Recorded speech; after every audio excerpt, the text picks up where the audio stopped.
Cuando el Evangelio, la palabra de Dios es predicada y alguien la rechaza, el problema está en el oyente, no en la palabra.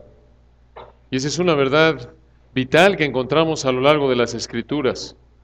Por ejemplo, en 2 de Pedro 2:5, hablando del juicio que Dios llevó a cabo en contra del mundo de la época de Noé, nos dice en 2 de Pedro 2:5, y si no perdonó al mundo antiguo, sino que guardó a Noé, pregonero de justicia, con otras 7 personas, trayendo el diluvio sobre el mundo de los impíos.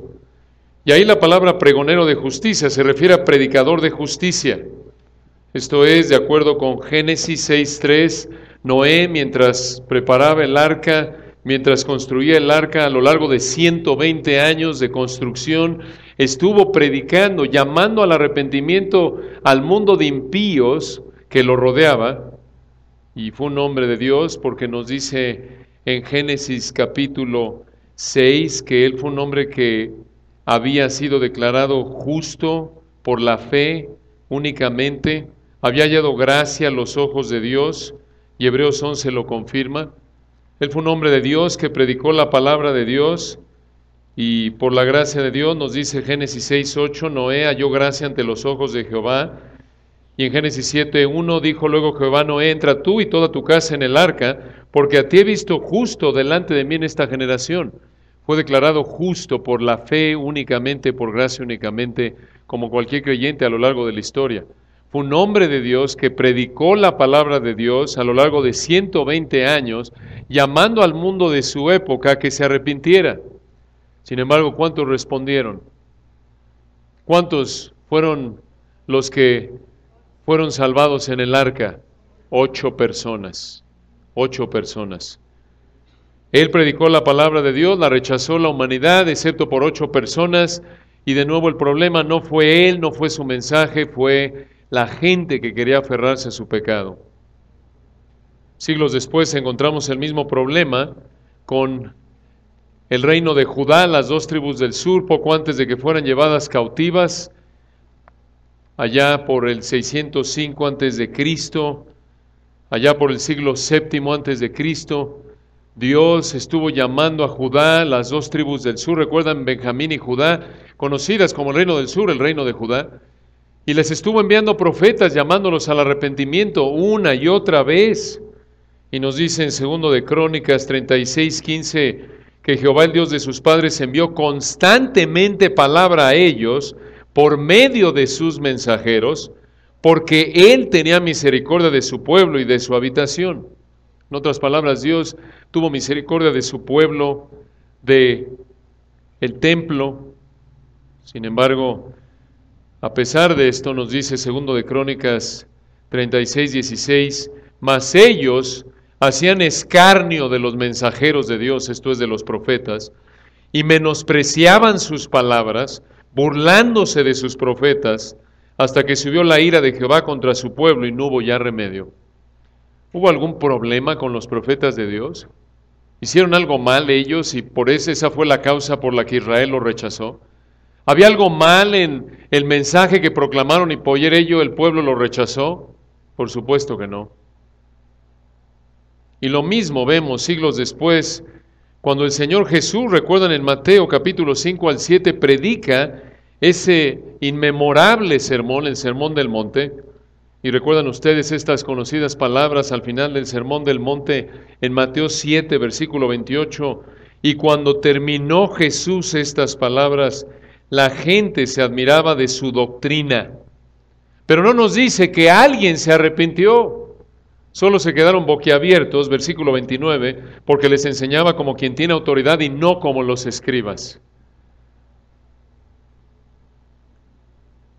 Esta verdad la encontramos en la época de Noé, en la época del reino de Judá, en la época del Señor, en la época de Pablo y en nuestra misma época. Cuando la palabra de Dios es predicada y alguien la rechaza, el problema está en el oyente, no en el mensajero de la palabra, ni en el contenido del mensaje. Esto es lo que vemos en Hechos 17, y vamos a regresar a nuestro texto que hemos estado estudiando ya por varias semanas, Hechos 17, Estamos deleitándonos en este texto. Nos encontramos, recordarán ustedes, alrededor del año 50 después de Cristo, unos 20 años después de que nuestro Señor murió y resucitó. Él murió y resucitó allá por el año 30. Y aquí en Hechos 17 estamos con el apóstol Pablo, está en Atenas en su segundo viaje misionero. Y en Hechos 17, versículo 16 al 34 encontramos la descripción hecha aquí por el Espíritu Santo a través de Lucas. Hechos 17, versículo 16, vamos a leerlo para tener el contexto fresco en nuestra mente al retomar nuestro estudio en esta mañana de Hechos 17, 31. Hechos 17, 16 al 34, vamos a leerlo. Mientras Pablo los esperaba en Atenas, su espíritu se enardecía viendo la ciudad entregada a la idolatría. Así que discutía en la sinagoga con los judíos y piadosos, y en la plaza cada día con los que concurrían. Y algunos filósofos de los epicúreos y de los estoicos disputaban con él, y unos decían, ¿qué querrá decir este palabrero? Y otros, parece que es predicador de nuevos dioses, porque les predicaba el evangelio de Jesús y de la resurrección. Y tomándole, le trajeron al Areópago, diciendo, ¿podremos saber qué es esta nueva enseñanza de que hablas? Pues traes a nuestros oídos cosas extrañas. Queremos, pues, saber qué quiere decir esto. Porque todos los atenienses y los extranjeros residentes allí en ninguna otra cosa se interesaban, sino en decir o en oír algo nuevo. Entonces Pablo, puesto en pie en medio del Areópago, dijo, varones atenienses, en todo observo que sois muy religiosos, porque pasando y mirando vuestros santuarios, hallé también un altar en el cual estaba esta inscripción, al Dios no conocido, al que vosotros adoráis, pues sin conocerle, es a quien yo os anuncio. El Dios que hizo el mundo y todas las cosas que en él hay, siendo Señor del cielo y de la tierra, no habita en templos hechos por manos humanas, ni es honrado por manos de hombres, como si necesitase de algo, pues Él es quien da a todos vida y aliento y todas las cosas.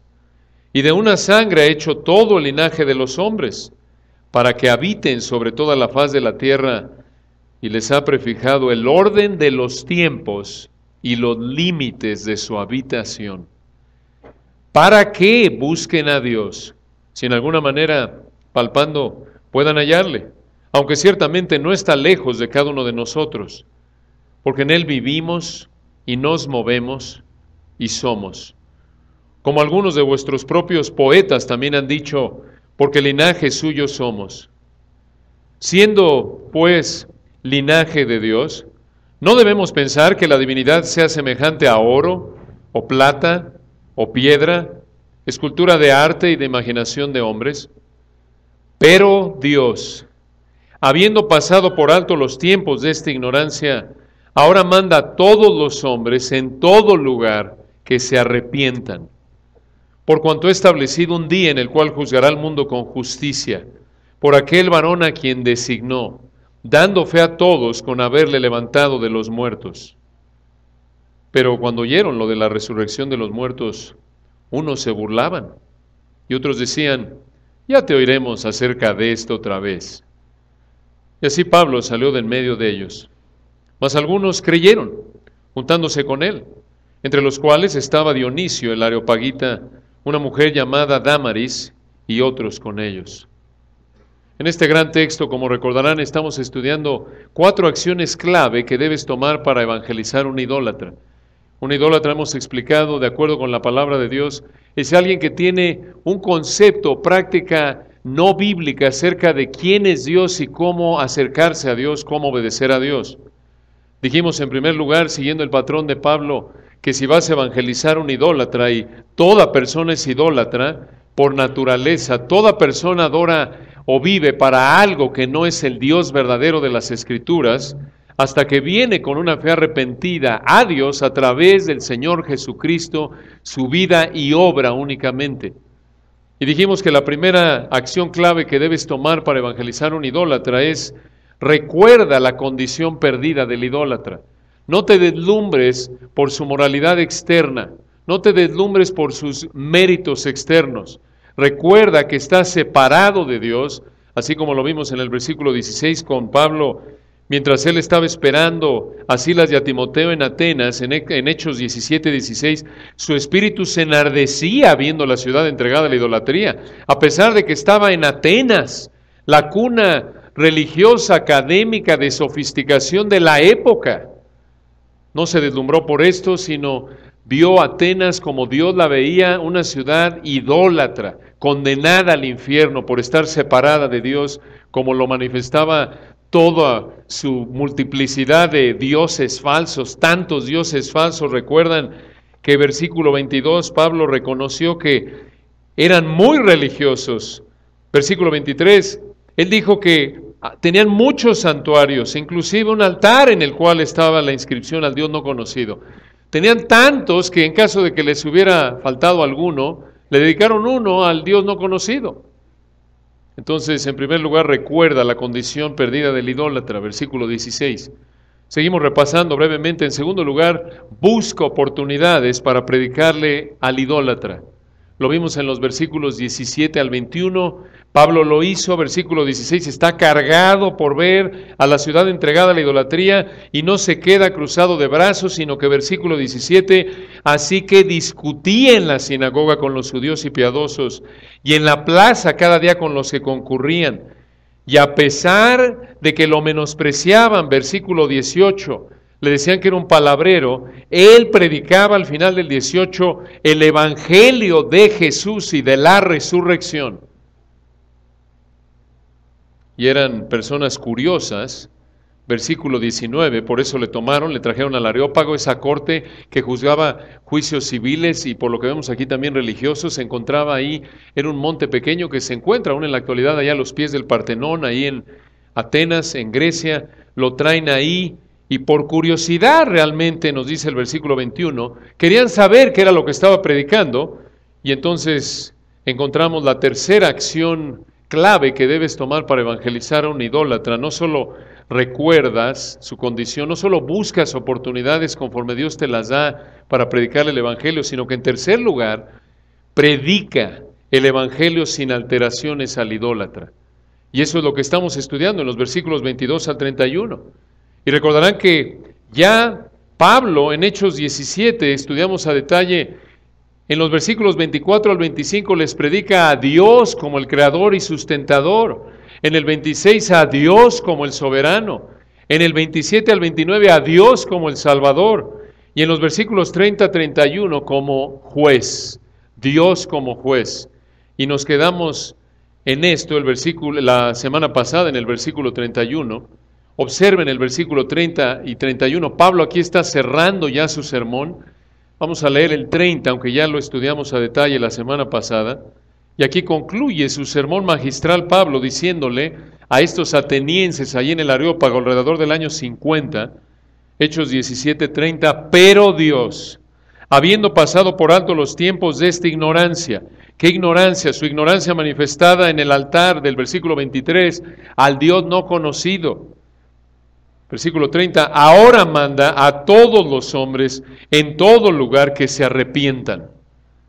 Pablo les manda a dejar su idolatría, su pecado y volverse en sumisión y fe al Dios verdadero, y los deja con una advertencia final, versículo 31. Arrepiéntanse, les dice en el versículo 30, versículo 31, por cuanto ha establecido un día en el cual juzgará al mundo con justicia, por aquel varón a quien designó, dando fe a todos con haberle levantado de los muertos. Explicamos que el hecho de que Dios resucitara al Señor Jesucristo es la prueba de que el Señor es el juez de toda la humanidad. Y concluimos la semana pasada explicando, de acuerdo con Juan 5, 22 al 27, que el Hijo es igual al Padre, obviamente porque es Dios, en que el Padre le ha delegado todo juicio al Hijo. Eso es una de las evidencias de la deidad del Señor Jesucristo, que Él es Dios. Y aquí vamos a retomar nuestro estudio. Vamos a ver por un momento, este es un punto importante. Observen brevemente 5 muestras de cómo el Señor Jesús es el juez. 5 etapas del juicio del Señor Jesucristo. No están en el texto, viéndolas a lo largo de la Biblia, podemos ver la primera etapa. El Señor Jesús va a juzgar a los creyentes. El Señor Jesús va a juzgar a los creyentes, no para determinar si van al cielo o no, eso ya lo saldó Él. Romanos 8:1, ahora pues ninguna condenación hay para los que están en Cristo Jesús. Ya si has venido con una fe arrepentida a través de Jesús únicamente, Dios te trata como si hubieras vivido la vida perfecta de Cristo, así como a Él lo trató como si hubiera vivido tu vida de iniquidad, por la fe únicamente, no por obras. Una fe arrepentida, hemos dicho. Sin embargo, todo creyente va a enfrentar al Señor Jesús como juez. ¿Cómo? Esta es la primera manifestación del Señor Jesús como juez. Ahí en 2 Corintios 5, si me acompañan por un momento, 2 Corintios 5, y aquí encontramos lo que llamamos el tribunal de Cristo. El tribunal de Cristo, 2 Corintios 5, versículo 6, y nuestro querido pastor Roger, recordarán, hace unas 2, 3 semanas atrás, predicó el texto que viene inmediatamente después de esto. Lo pueden oír, está ahí en internet, excelente sermón para que noten cómo el tribunal de Cristo es una de las motivaciones que nos llevan a predicar el Evangelio. 2 Corintios 5, versículo 6, Pablo está hablando de las motivaciones de su ministerio y les dice a los corintios en 2 Corintios 5, 6, así que vivimos confiados siempre y sabiendo que entre tanto que estemos en el cuerpo estamos ausentes del Señor. Versículo 7, porque por fe andamos, no por vista. Versículo 8, pero confiamos y más quisiéramos estar ausentes del cuerpo y presentes al Señor. Noten qué certeza tenía Pablo, qué consuelo debe traer esto a tu vida como cristiano. Estar ausente al cuerpo quiere decir morir físicamente, pero cuando estás ausente al cuerpo, versículo 8, estás presente al Señor, no en un limbo, no en un purgatorio, no, inmediato. Versículo 9, por tanto, escuchen esto, procuramos también, o ausentes o presentes, dice Pablo, esté físicamente vivo o esté ya en la gloria, procuramos serle agradables. En otras palabras, procuro agradar a Dios. ¿Cómo procuras agradar a Dios, Pablo? Con una vida de santidad, con una vida de integridad. ¿Y qué es lo que te motiva? ¿Qué es lo que motivaba a Pablo el buscar agradar a Dios, fuera en vida o ya en la gloria? Versículo 10 nos da la respuesta. Porque es necesario que todos nosotros, incluye él, creyentes, todos nosotros comparezcamos ante el tribunal de Cristo, para que cada uno reciba según lo que haya hecho mientras estaba en el cuerpo, sea bueno, sea malo. En otras palabras, vas a estar después del rapto, vas a estar en la presencia del Señor Jesucristo, en el tribunal de Cristo, para que Jesús evalúe tus obras, para determinar que todo lo que hiciste para su gloria, vas a recibir una recompensa para glorificarlo a lo largo de la eternidad con ella. Y todo lo que hiciste en la carne va a ser un desperdicio y vas a haber perdido una recompensa para glorificarlo en la eternidad. A eso se refiere con bueno o malo. Bueno, en el sentido de que todo lo que hiciste aquí en la tierra para glorificarlo, para su gloria, para exaltarlo. Esta es la primera etapa entonces de el juicio del Señor Jesús. Primera muestra de cómo Él es el juez, el juicio de los creyentes, el tribunal de Cristo.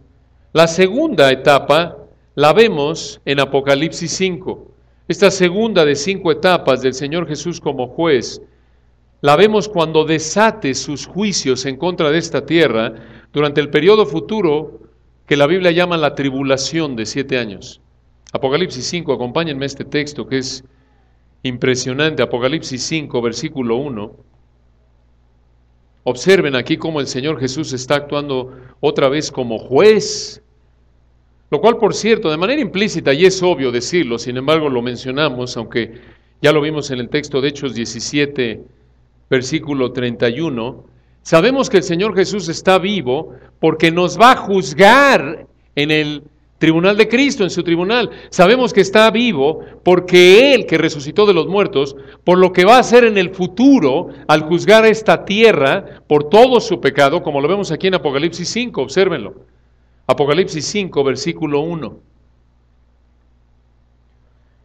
Juan está escribiendo y el Espíritu de Dios nos dice a través de él, recuerden, él es el último apóstol, está exiliado, el último apóstol vivo en su época, escribiendo alrededor del año 96 después de Cristo. Está, recuerden, exiliado en la isla de Patmos, de acuerdo con el 1:9, debido a su testimonio, a su fidelidad.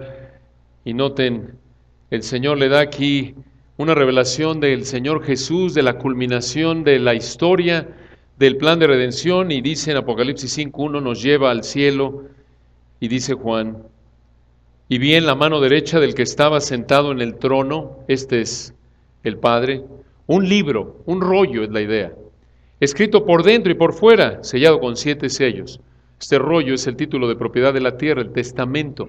El Padre tiene aquí el título de propiedad de la tierra sellado con 7 sellos, porque en ese entonces, en el contexto cultural en el que se escribe el Apocalipsis, los romanos acostumbraban por seguridad sellar sus testamentos enrollando un poco, colocando un sello, enrollando otro poco, colocando otro sello, enrollando otro poco y así sucesivamente hasta colocar 7 sellos. Esto garantizaba que nadie violara el testamento.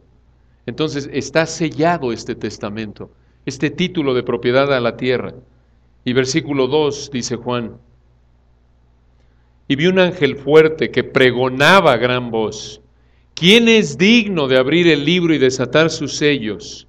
En otras palabras, no cualquiera tiene derecho a ser el dueño de la tierra. Versículo 3, y ninguno, ni en el cielo, ni en la tierra, ni debajo de la tierra, podía abrir el libro ni aún mirarlo. Nadie tenía el derecho, nadie. Versículo 4, y lloraba yo mucho, dice Juan, porque no se había hallado a ninguno digno de abrir el libro, ni de leerlo, ni de mirarlo. Un privilegio exclusivo. Versículo 5, y uno de los ancianos, uno de los ancianos representan a la iglesia redimida, es nuestra convicción, no todos están de acuerdo con esto. Aquí la iglesia ya fue arrebatada para este entonces, y uno de los ancianos me dijo, no llores, he aquí que el león de la tribu de Judá, remontándonos hasta el Antiguo Testamento, allá por Génesis 49, 9 al 10, el león de la tribu de Judá, hablando de la fuerza, la valentía del Señor, descendió de la tribu de Judá. No solo eso, versículo 5, la raíz de David, era descendiente, es descendiente de David, y él es el sucesor legítimo al trono de David, el que va a cumplir el pacto davídico, que va a reinar aquí en la tierra, en el trono de David, en el reino milenario y a lo largo de la eternidad. Versículo 5, le dice uno de los ancianos a Juan, él, el león de la tribu de Judá, la raíz de David, ha vencido para abrir el libro y desatar sus 7 sellos. ¿Cómo venció? Lo vamos a ver en un momento. ¿Qué es lo que le dio el derecho de desatar los sellos? Lo vamos a ver en un momento. Versículo 6. Y miré, y vi que en medio del trono y de los 4 seres vivientes, estos son ángeles, y en medio de los ancianos, la iglesia redimida representada por los ancianos, observen esto, hermanos, estaba en pie un cordero como inmolado. ¿Quién es el cordero de Dios que quita el pecado del mundo?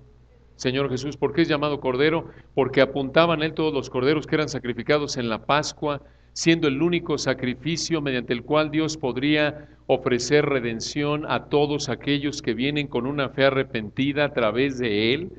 Pero noten que este cordero estaba en pie, como inmolado. Inmolado quiere decir heridas de muerte. En otras palabras, murió y resucitó, y lo está viendo ahí Juan ya resucitado, todavía tiene las heridas de su crucifixión.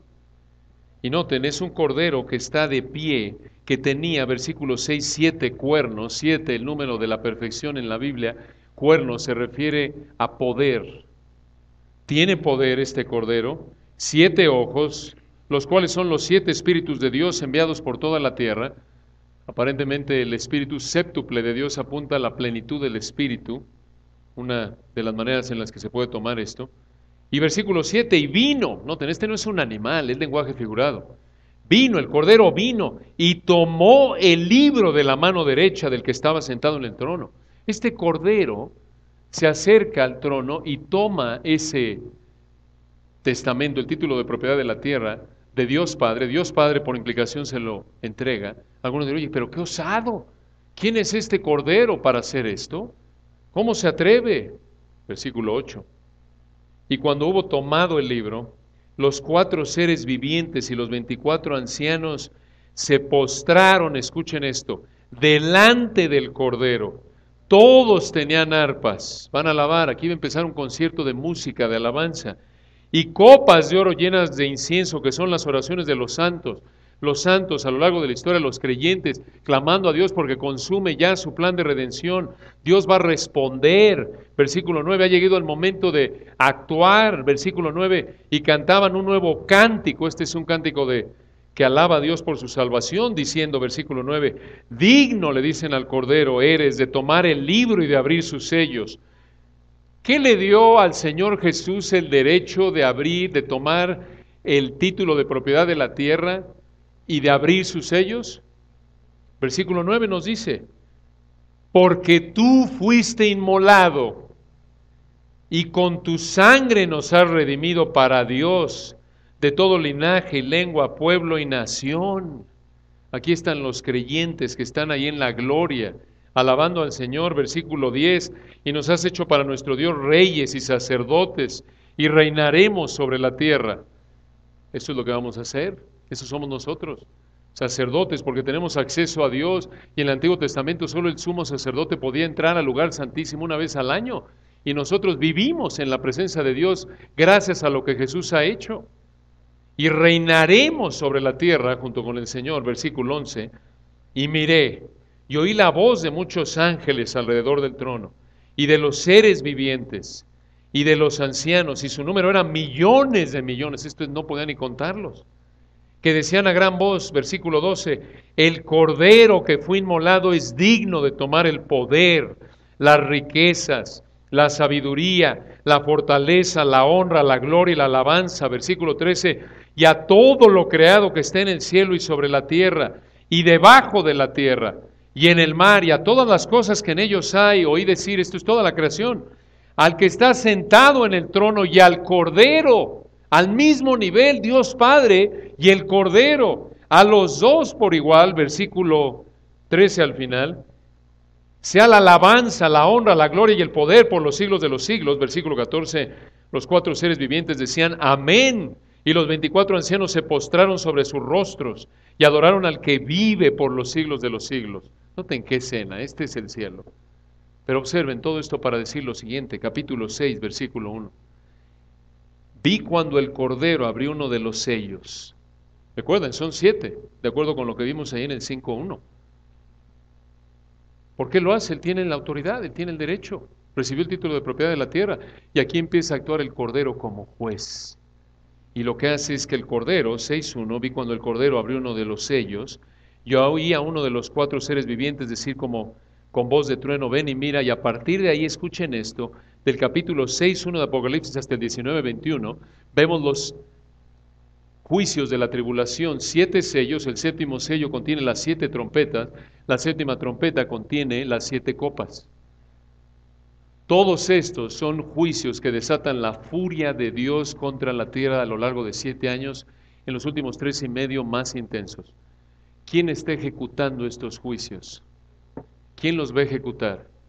El Cordero, el león de la tribu de Judá, la raíz de David, el Señor Jesucristo. Él es el juez. No solo lo vemos como juez en el tribunal, en su tribunal, juzgando a los creyentes en 2 Corintios 5, sino en segundo lugar lo vemos actuando como juez, lo veremos en la tribulación. En tercer lugar, al final de la tribulación, otra etapa, otra muestra del juicio del Señor Jesucristo, después de 7 años, observen lo que sucede en Mateo 25. Abre los sellos, los 7 sellos, recuerden, contienen el séptimo sello, las trompetas, las copas. Al final de la tribulación de 7 años, allí en Mateo 25 encontramos una tercera faceta del Señor Jesucristo actuando como juez. Mateo 25, versículo 31. Cuando el Hijo del Hombre, un título mesiánico, recuerden, en Mateo 25, 31, el título que más veces usó el Señor Jesús para referirse a sí mismo, refiriéndose de regreso a Daniel 7, 13 y 14, Hijo del Hombre apuntando a su humanidad, es un Hijo de Hombre, sí, encarnó como un ser humano igual que nosotros, pero también es un título mesiánico que habla de su gloria.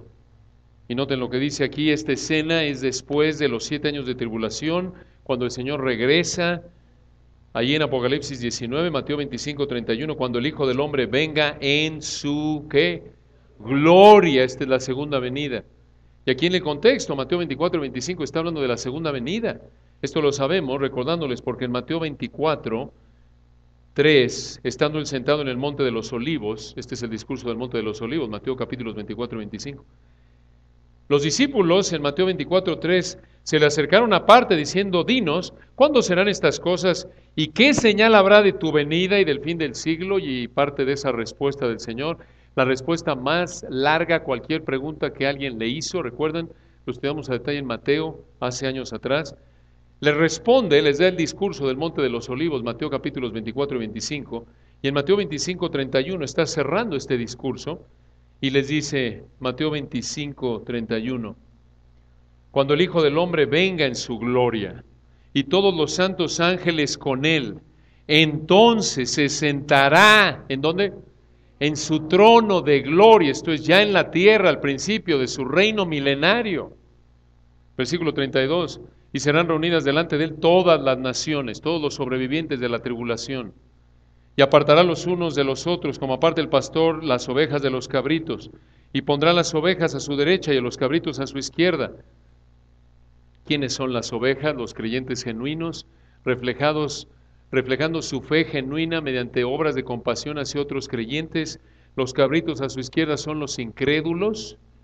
Y noten ustedes, al final, versículo 45, les dice a los cabritos. Por cierto, vean lo que les dice a las ovejas para concluir. Aquí en Mateo 25, 34, entonces el rey dirá a los de su derecha, estas son las ovejas. Mateo 25, 34, venid benditos de mi Padre, heredad del reino preparado para vosotros, escuchen esto, desde la fundación del mundo. Esto es un recordatorio de que la salvación es por gracia, los escogió desde antes de la fundación del mundo, independientemente de algún factor externo a él, no en base a ninguna obra que ellos hubieran hecho.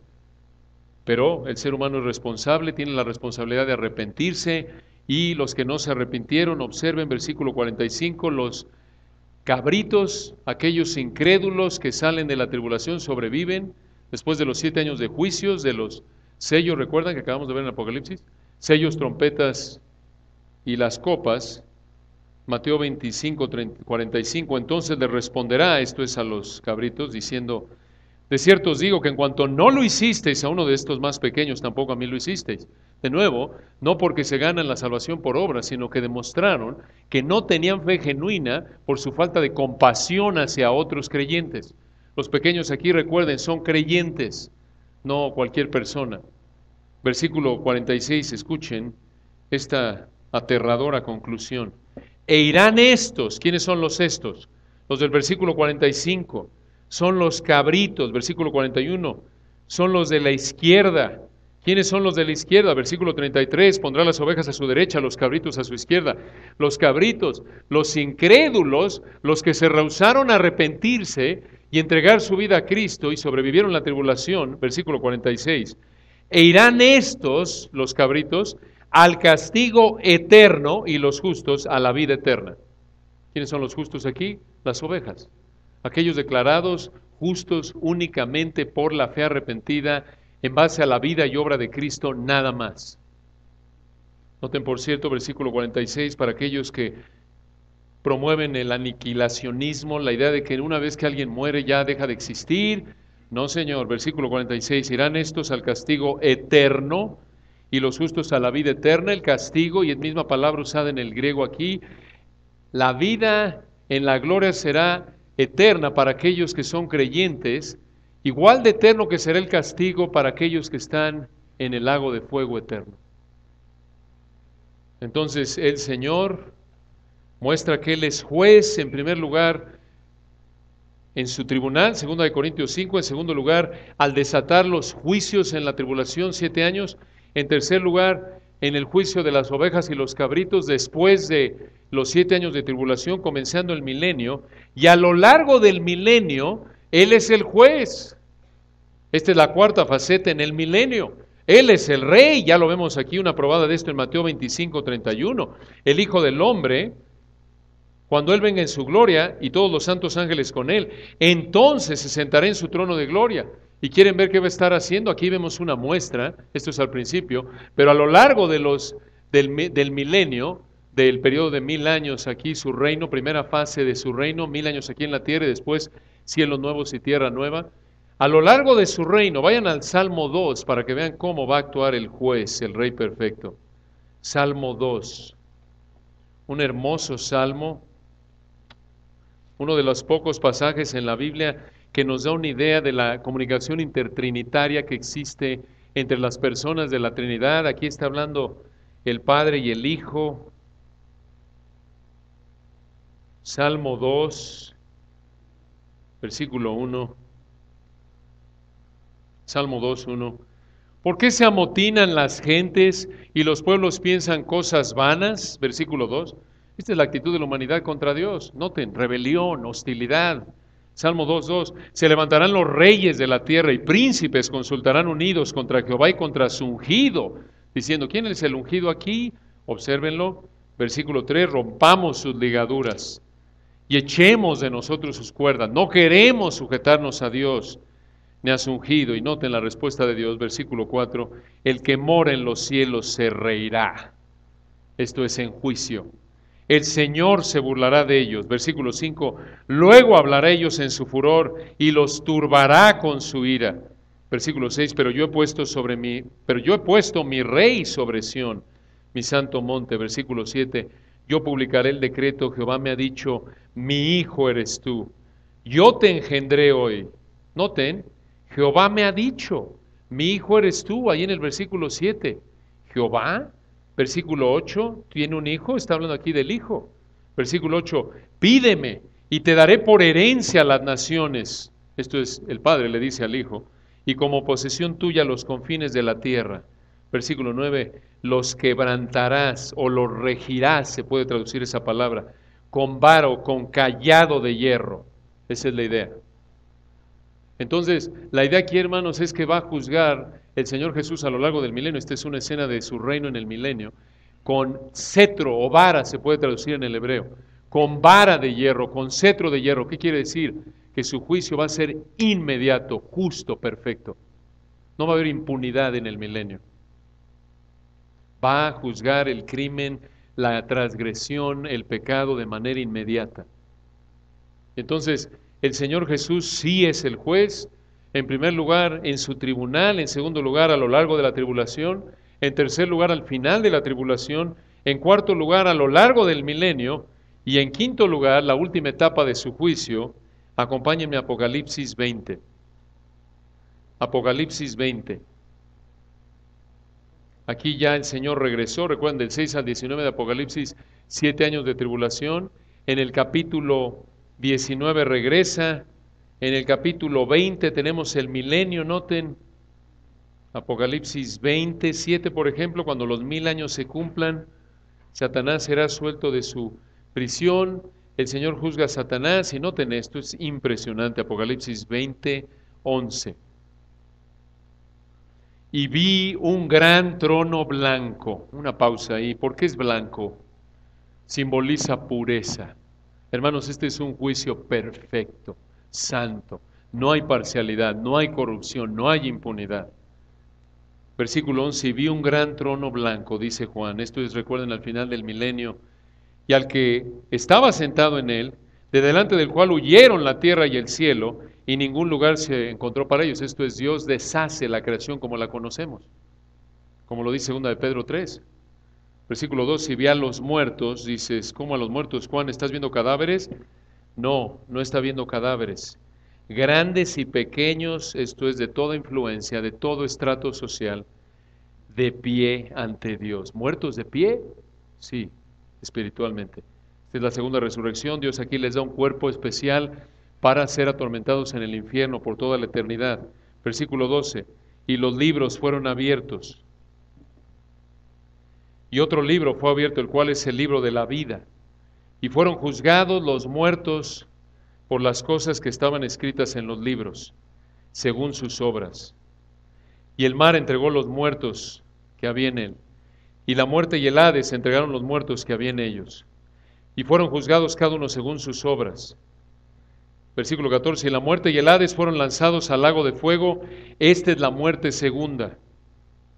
Y el que no se halló inscrito en el libro de la vida fue lanzado al lago de fuego.